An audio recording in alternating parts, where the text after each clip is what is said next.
Jadi sobat RH sekalian, itu kata Jokowi mania dan ada ketakutan. Menarik ini sebenarnya.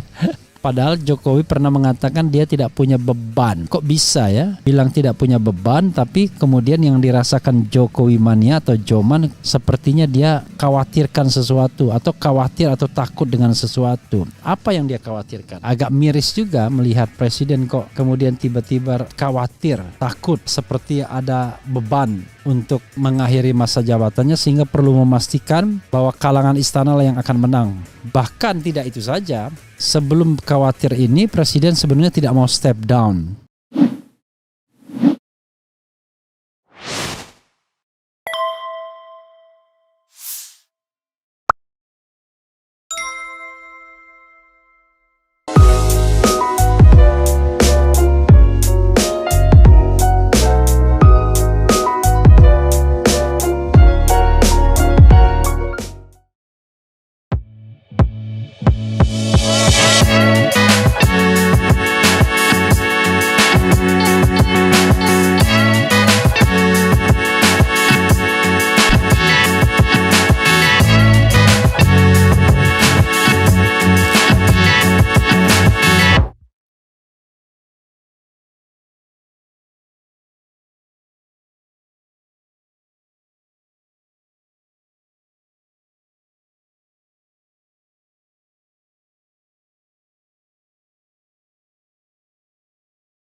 Assalamualaikum warahmatullahi wabarakatuh.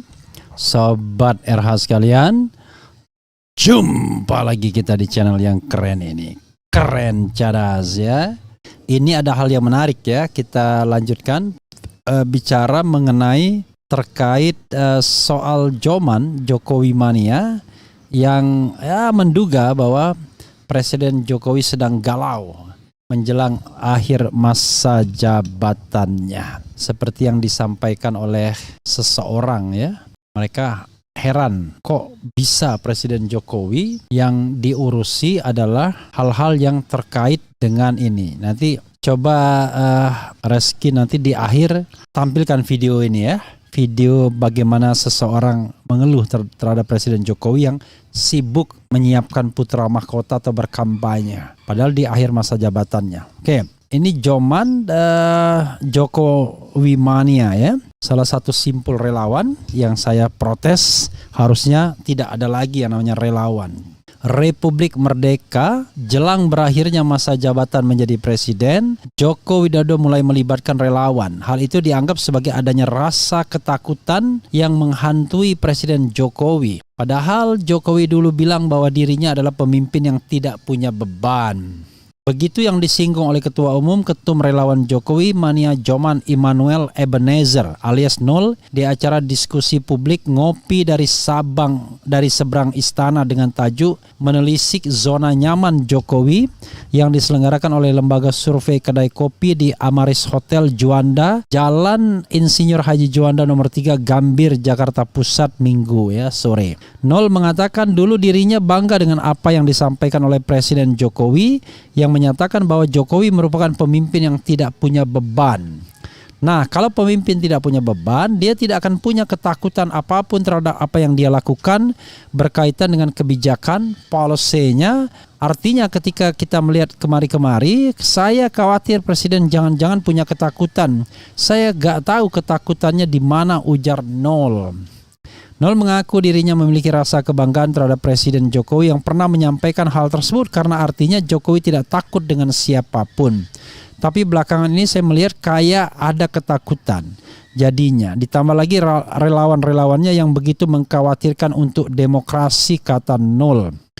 Apalagi kata Nol, Sekretaris Jenderal Sekjen PDI Perjuangan Hasto Kristianto sudah mengkritik Jokowi soal acara di GBK. Bahwa Jokowi bukan tipikal presiden yang memobilisasi, tetapi presiden yang turun ke bawah atau blusukan-blusukan. Artinya partai pengusungnya sudah melakukan kritikan lah ya terhadap gaya presiden. Kedua, gaya mobilisasinya relawan-relawan. Ketiga, ada banyak hal yang menurut partai pendukungnya itu sudah tidak sesuai. Saya lihat di event Jokowi atau event relawan yang paling terburuk yang pernah saya lihat dan saya rasakan di antara semua, pungkas nol. Dalam acara ini dihadiri langsung oleh 3 narasumber lainnya, yaitu pengamat politik Universitas Padjadjaran Kunto Adiwibowo, Ketua Umum Jaringan Media Cyber Indonesia Teguh Santosa, dan pakar hukum tata negara Bivitri Susanti serta moderator Vena Kintan, dan turut dihadiri oleh pendiri lembaga survei kelompok kajian dan diskusi opini publik Indonesia Kedai Kopi Henry Satrio alias Hensat. Ya, sahabat era sekalian,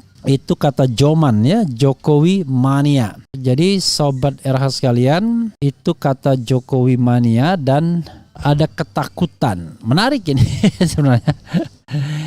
Padahal Jokowi pernah mengatakan dia tidak punya beban. Kok bisa ya bilang tidak punya beban, tapi kemudian yang dirasakan Jokowi mania atau Joman sepertinya dia khawatirkan sesuatu atau khawatir atau takut dengan sesuatu. Apa yang dia khawatirkan? Nah, maka saya mengatakan ada 4 yang barangkali dipikirkan Presiden Jokowi kalau dia lengser. 1 adalah dinasti politiknya, karena dia sudah menciptakan dinasti politik baru pengganti dirinya, yaitu Kaisang, Gibran dan Bobi Nasution, tapi terutama Gibran dan Bobi yang sudah menjadi kepala daerah. Kemudian berikutnya lagi adalah dia sedang melakukan proyek-proyek yang besar yang barangkali dia punya kepentingan untuk terus melindunginya atau katakanlah memastikan bahwa proyek itu berjalan, entah dengan motif apa, seperti IKN, kemudian juga kereta cepat dan proyek-proyek lainnya.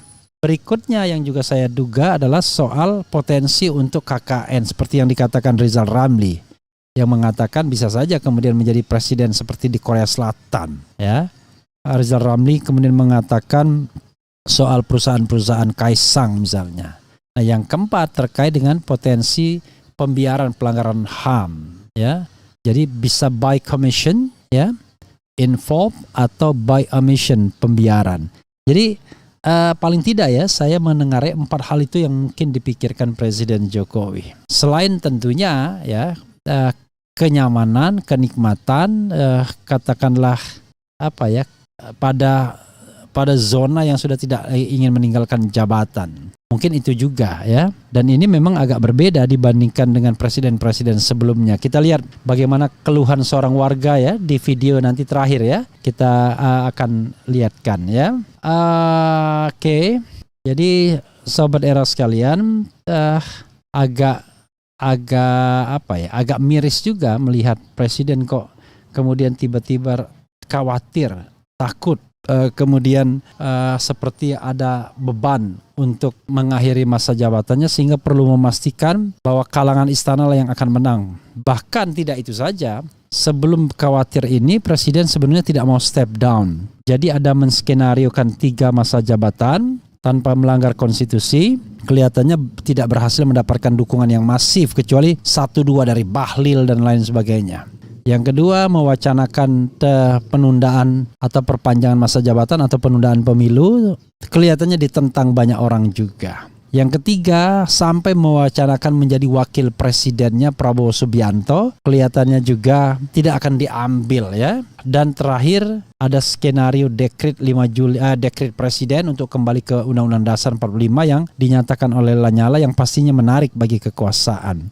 Tapi itu pun mungkin tidak akan didukung oleh rakyat karena rakyat menginginkan perubahan kepemimpinan yang smooth dengan pemilu yang jujur dan adil. Jadi cukuplah Jokowi memerintah 2 periode, itu dari enough is enough. Itu adalah lebih dari cukup. Bahkan Presiden Amerika Serikat saja sekarang cuma 8 tahun maksimal selama-lamanya ya. Jadi kalau Jokowi bisa menjabat selama 10 tahun, dia jauh lebih hebat dari George Walker Bush, lebih hebat dibandingkan Bill Clinton, lebih hebat dibandingkan Barack Obama dari masa atau lamanya masa jabatan. Ya begini saudara sekalian ya ini kan ada masa 2 tahun kurang pemerintahan Presiden Jokowi yang kalau dalam konteks Presiden Amerika baru separuh masa jabatan. Tapi mentality Jokowi berbeda banget dengan Joe Biden. Joe Biden sedang dalam tren naik, Jokowi dalam tren yang menurun padahal sama-sama tinggal 2 tahun masa jabatannya. Tapi Joe Biden pasti masih segar ya. Jadi sobat era sekalian, sekali lagi ya, ini adalah kesempatan bagi Presiden Jokowi untuk mewujudkan pemilu yang jujur dan adil, dan membuktikan bahwa dia tidak khawatir, tidak takut terhadap siapapun yang akan menjabat sebagai presiden dan atau wakil presiden, dan tidak perlu kemudian sibuk-sibuk mengumpulkan relawan untuk mendukung calon tertentu ya. Sepertinya baru Presiden Jokowi lah yang paling sibuk untuk mengendorse seseorang menjadi calon presiden dan wakil presiden. Tidak terlihat di presiden yang lalu sebagaimana disampaikan oleh seseorang dalam video berikut ini yang menurut saya menarik ya untuk kita renungkan. Oke, itu saja sobat RH sekalian, kita lihat video dari seseorang dan kita akan lanjutkan dengan lagu penutup. Wassalamualaikum warahmatullahi wabarakatuh. Soekarno mundur diam, Soeharto dilengsarkan diam, Habibie mundur diam, Gus Dur dilengsarkan diam, Megawati selesai diam, SBY selesai diam. Yang satu nih mau habis masa jabatan, sibuk ngurus capres 2024. Berambut putih lah, kerutan di wajah lah, giliran Pak Prabowo lah. Fokus saja selesaikan masa jabatan, fokus pada kerja dan janji. Jangan ngurus capres pengganti.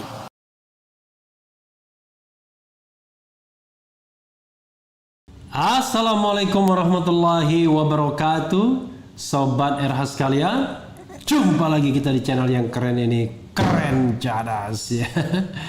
Kita live streaming lagi seperti biasanya ya. Tadi kita sudah live streaming soal Ferdinand Hutahian. Nah, sekarang kita live streaming soal Jokowi yang menurut pengamat terancam posisinya dan mulai tidak nyaman ya. Coba kita bacakan dan kita ulas serta kita analisis tentunya seperti biasa ya. Sebagaimana dilansir oleh fajar.co.id ya. Posisi Jokowi terancam, pengamat .2 mulai merasa tidak nyaman. Fajar.co.id Jakarta. Posisi Presiden Joko Widodo dalam kurung Jokowi bisa terancam tak menjadi kingmaker pada pagelaran Pilpres 2024 mendatang jika PDIP mengusung Puan Maharani. Jokowi akan merasa tidak nyaman dan gagal menjadi kingmaker, dan itu akan menjadi risiko masa depan Jokowi, ujar Direktur Eksekutif Oversight of Indonesia's Democratic Policy Satya Purwanto Senin 9 Agustus. Analisis Satyo, mantan Gubernur DKI itu lebih condong kepada Ganjar Pranowo untuk dijagokan di Pilpres 2024. Saya pun berpikiran yang sama ya. Tapi saya malah senang kalau PDIP menjagokan Puan Maharani agar menjadi trigger bagi hilangnya presidential threshold ya. Begitu. Asal jangan head to head kembali saja. Jadi nanti Ganjar bisa jadi calon di tempat yang lain, itu bagus malah. Saya berharap calonnya kalau bisa 4 ya.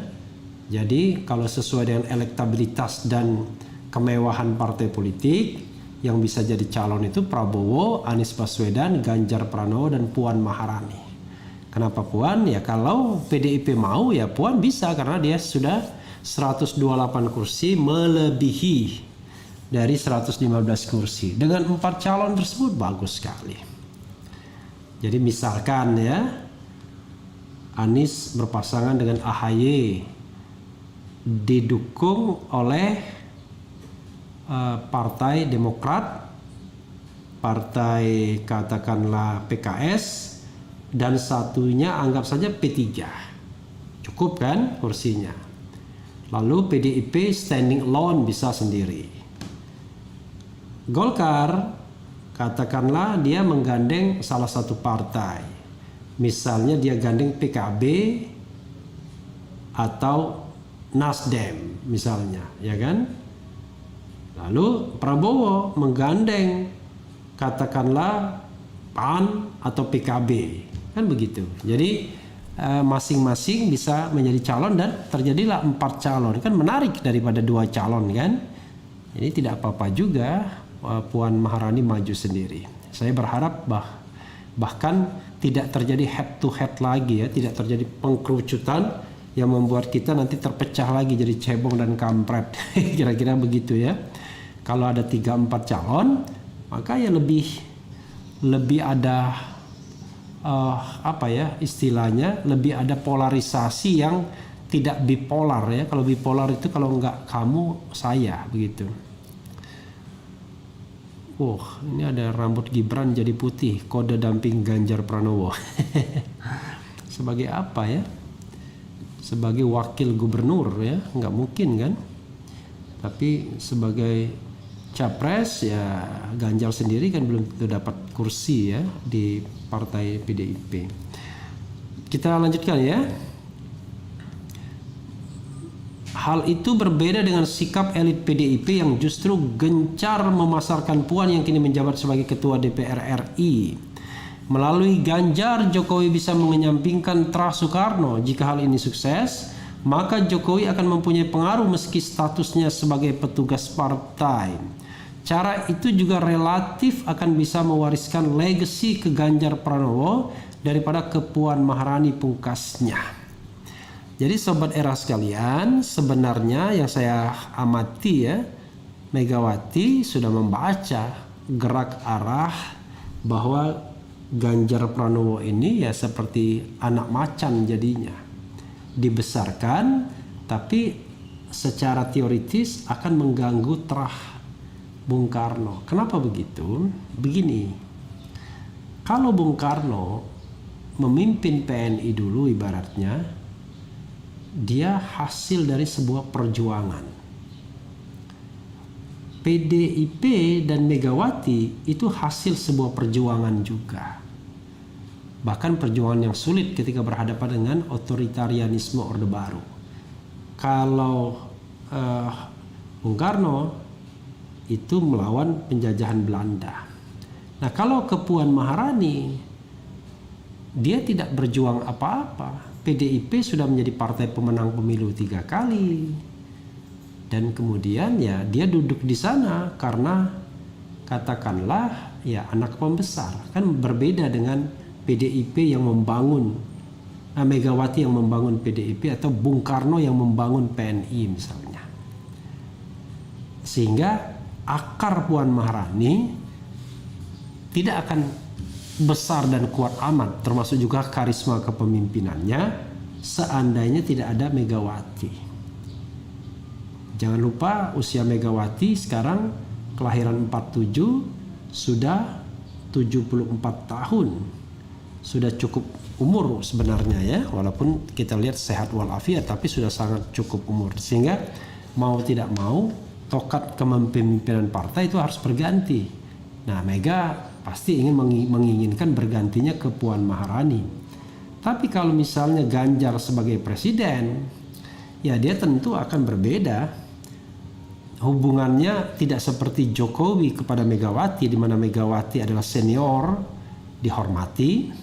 Tapi hubungannya ke Puan Maharani, bahkan hubungan kepada juniornya, bukan seniornya. Puan Maharani jauh lebih junior dibandingkan Ganjar Pranowo. Jadi sebenarnya Megawati sudah melihat ini. Kalau Ganjar dimajukan, bisa jadi PDIP justru akan jatuh ke tangan Ganjar leadershipnya. Dan jangan lupa juga, Ganjar masih punya rentang karir politik yang panjang dengan memimpin PDIP. Jadi dia bisa memberdayagunakan terah Bung Karno, tapi barangkali dari jurusan lain. Karena Ganjar orang yang punya kemampuan, punya kepercayaan diri tentunya, dan punya pengalaman. Jadi ibaratnya jauh lebih siap menghadapi sebuah pertarungan ketimbang Puan Maharani yang terkesan hanya berlindung di balik kepemimpinan Megawati. Kira-kira begitu ya Sobat RH sekalian. Ya sorry to say, harus ngomong apa adanya. Karena itu ya pilihan PDIP untuk menjagokan Puan Maharani adalah pilihan yang rasional. harus dibos sekuat-kuatnya Puan Maharani sampai over the top. Terakhir baru diputuskan apakah akan maju sebagai calon presiden ataukah calon wakil presiden. Jadi saya melihat memang sudah saatnya untuk keluar kandang Puan Maharani sekarang ini. Karena kalau tidak terlambat. Memang pemilihan itu 3 tahun lagi, tapi jangan lupa pendaftaran itu kurang dari 2 tahun lagi, karena diperkirakan pendaftaran itu pada bulan, kalau dulu Agustus tahun 2018, tapi sekarang barangkali pendaftaran bukan bulan Agustus, bisa bulan Juni, karena konon katanya pemilunya mau dimajukan pada bulan Februari. Jadi 2 tahun untuk memastikan diri mau maju atau tidak, itu adalah sesuatu yang krusial. Jadi kalau sudah tahun depan tinggal waktu setahun, tidak cukup waktunya. Jadi orang mengatakan masih 2004, masih 3 tahun. Tidak, masih 2 tahun lagi sebagai untuk penentuan siapa yang menjadi calon presiden, ya.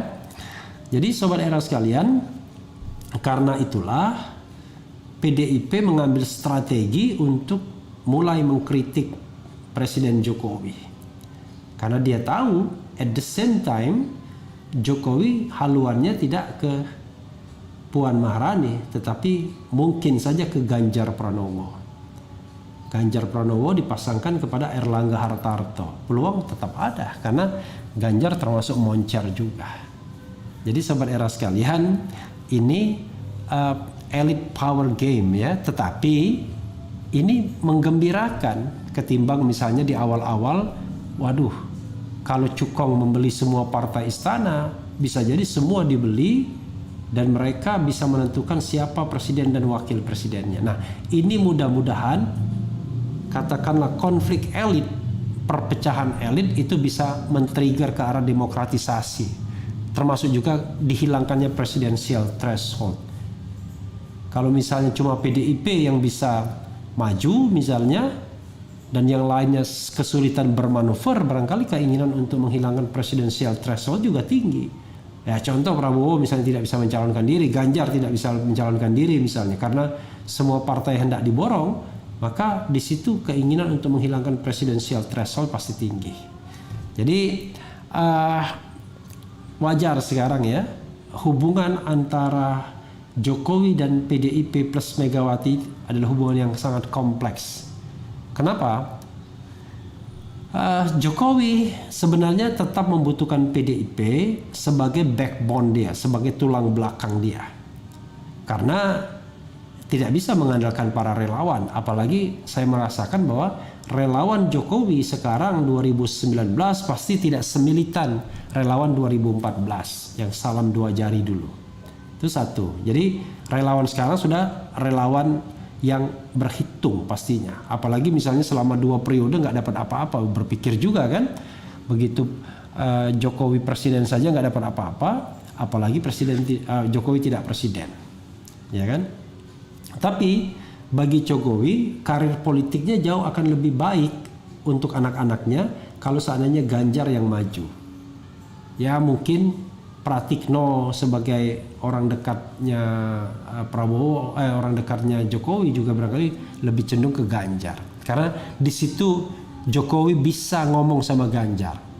Mendikte tidak, tapi Ganjar pasti akan lebih komunikatif, lebih mau mendengarkan ketimbang misalnya ke Puan Maharani yang hubungannya pasti tidak baik dari sisi komunikasi karena mencerminkan hubungannya dengan Megawati. Jadi sahabat era sekalian, tapi di sisi lain walaupun dia tetap membutuhkan PDIP karena popularitas Jokowi makin melemah dengan desakan-desakan, bahkan desakan untuk mundur dan diganti misalnya. Karena itu dia membutuhkan PDIP untuk tetap berada di sisinya agar dia tidak goyah pemerintahannya. Tidak mungkin bisa mengandalkan hanya buzzer-buzzer saja atau mengandalkan para relawan yang notabene tidak memiliki suara dan kursi di DPR. Tapi PDIP juga tidak berani terlalu go forward, misalnya melancarkan impeachment karena tidak menguntungkan juga bagi PDIP, kecuali kalau the worst scenario dia menganggap bahwa wah, pilihan menenggelamkan Jokowi adalah pilihan yang baik untuk menyelamatkan partai, kita tidak tahu.